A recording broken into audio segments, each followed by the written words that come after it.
Alors, maintenant, passons à l'interprétation de la force de la place.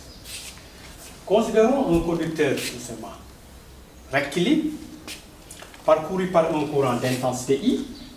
Supposons que le courant va ici de la gauche vers la droite et que la longueur du conducteur, c'est N. Alors, s'il y a un courant qui circule, tout simplement, ce courant est dû à un déplacement dans les conducteurs métalliques. Ce courant est dû à un déplacement des porteurs de charge. Ici, les porteurs de charge, ce sont les électrons, tout simplement. Et ce seront les électrons qu'on appelle les électrons de conduction. Alors, on a déjà vu que tout simplement, le sens de déplacement des électrons est inverse au sens de déplacement des... le sens de déplacement des électrons est inverse au sens du courant électrique. Donc, si le courant circule de la gauche vers la droite, ça veut dire que les électrons se déplacent tout simplement de la droite vers la gauche. Donc, quand nous prenons un électron, l'électron se déplace à cette vitesse V. Alors maintenant, faisons agir un champ magnétique, mais que ce champ magnétique soit perpendiculaire à la tige. Supposons qu'on fait agir un champ magnétique qui est perpendiculaire à la tige. Supposons que nous avons ici un champ magnétique B qui est ici. Donc nous pouvons mettre 3 axes.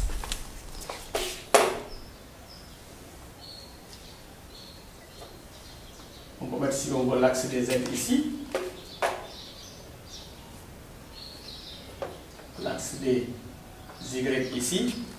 Et ici, sur cet axe-là, on met l'axe des abscisses. Supposons que le champ magnétique est là, mais perpendiculaire à la tige. Alors, si vous regardez bien, nous avons ici, sur chaque électron, il s'exerce la force de Lorentz, parce qu'on a une particule chargée, de charge Q égale à moins E, tout simplement, qui est en mouvement à la vitesse V et qui baigne dans un champ magnétique. Donc, pour chaque électron I, on a la force de Lorentz.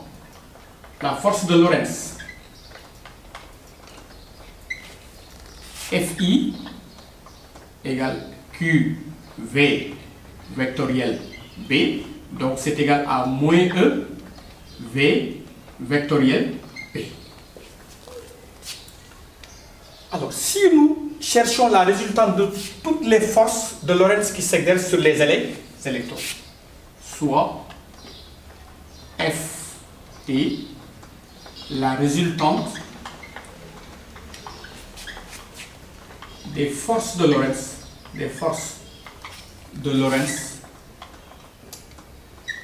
qui s'appliquent sur les électrons de conduction, la résultante des forces qui s'appliquent sur les électrons de conduction.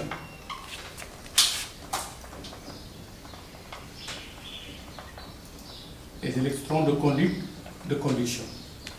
Si n est leur nombre, donc on aura F total, donc va être égal à moins, c'est n fois Fi. Donc c'est égal à moins n fois E V vectoriel B.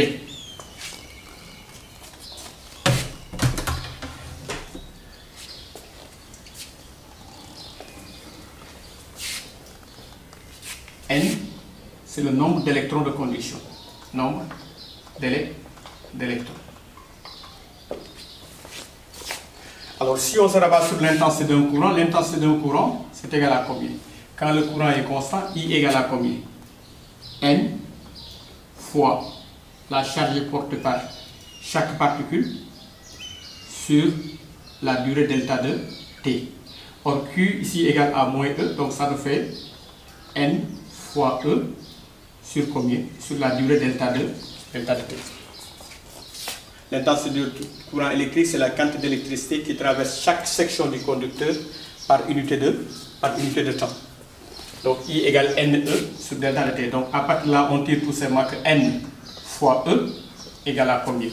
Égale I fois delta de T. Donc la force, la résultante là, F total, on peut l'écrire sous quelle forme? C'est moins N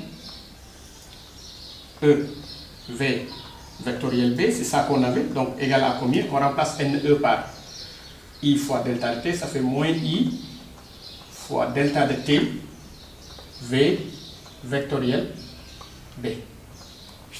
Choisissons un vecteur unitaire U orienté dans le même sens que le courant. Donc nous aurons le vecteur unitaire U va faire comme ça. L'expression de la vitesse, donc V va être égal à combien? Moins V fois U, parce que la vitesse est opposée à U. Donc V égale moins V fois U. Donc on tire que la résultante, c'est égal à combien? Moins I fois la durée delta de T, facteur de moins V U, vectoriel B. Donc la résultante égale à combien? I fois delta de T, V, U, vectoriel B. Mais si on regarde bien, comme la vitesse des électrons est constante, quand nous quittons ce point pour aller vers ce point, on peut mettre que la vitesse est égale à la longueur parcourue sur le temps. Or, nous avons V donc égale à L sur la durée delta de T. Donc, delta de T fois V, on peut le remplacer par L. Finalement, on trouve tout simplement que F total, la résultante, égale I multiplié par quoi? L fois U vectoriel P. En posant vecteur L égale L fois U.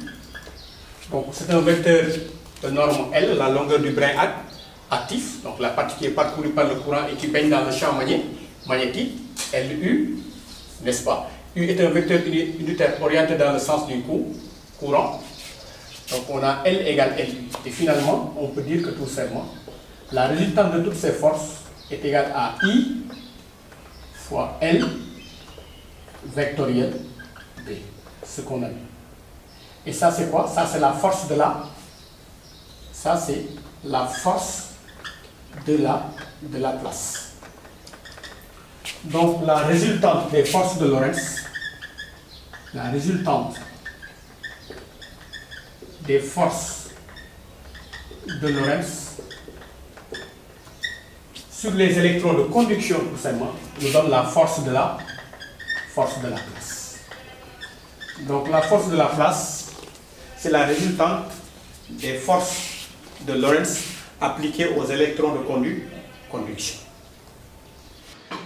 Maintenant, on s'intéresse aux actions mutuelles de deux conducteurs rectilignes parcourus par des courants conduits. Alors, on considère deux fils infiniment longs, F1 et F2, parcourus respectivement par les courants I1 et I2. Là, nous avons deux situations. Dans la première situation, les deux courants ont le même sens. Dans la deuxième situation, les courants sont de sens opposé. Alors, si nous prenons le fil F1, il est parcouru par un courant d'intensité I1. Donc, il crée un champ magnétique tout autour de son environnement. Particulièrement en haut, O2, il va créer un champ magnétique. Un champ magnétique B1 qui va être égal à combien? B1 égale μ0 I1 sur 2pi fois D. Alors, comment est l'orientation de ce champ magnétique?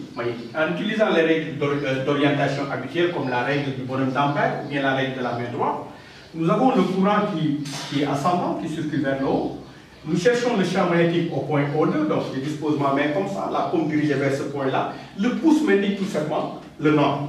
Donc ici, on aura un champ magnétique, le champ magnétique B1 sera comme ça. Donc B1 qui est créé par le fil F1 au point O2.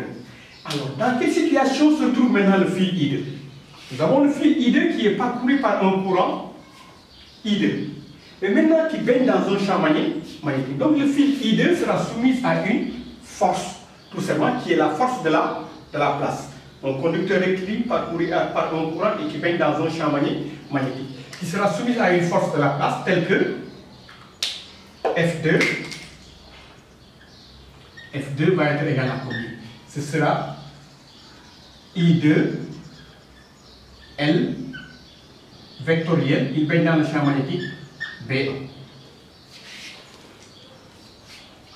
Donc si on regarde bien son intensité d'onde, ce sera F2 égale I2 L B1.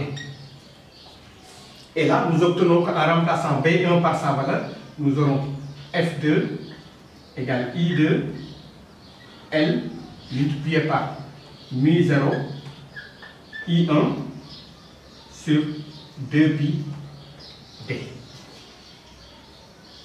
Ça c'est pour la force qui s'exerce tout simplement sur le fil F2. Allons représenter cette force-là. Nous avons le champ magnétique qui rentre vers l'intérieur. Nous avons I2 qui est ascendant. Donc je fais I2 comme ça, P qui est rentrant. On voit que la force va aller dans ce sens. Donc nous avons la force F2 qui est comme ça.